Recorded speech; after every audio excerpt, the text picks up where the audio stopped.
Nabi sebut dalam riwayat Imam At-Tabrani, manusia yang paling disayangi oleh Allah adalah manusia yang paling banyak bermanfaat kepada orang lain.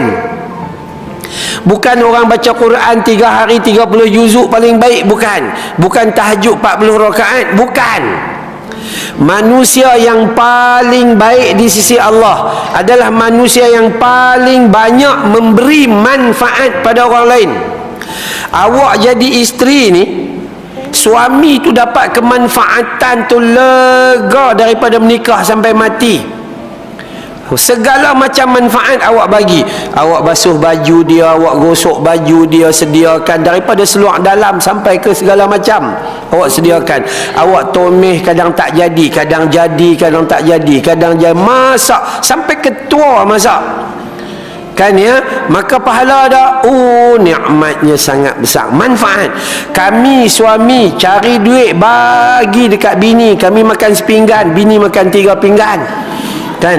Kami beli sepasang, bini beli 5-6 pasang. Siapa dapat pahala? Ni orang lelaki kami dapat pahala. Itu manfaat. Mak dengan ayah jaga anak-anak, manfaat, dapat pahala. Segala macam, ya, segala macam.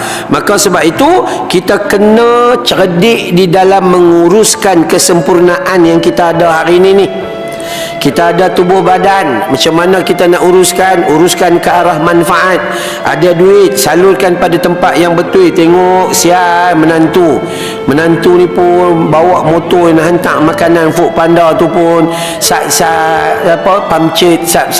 pamcit pi beli motor baru bagi dekat dia. Tu mak mentua yang bagus. Okey.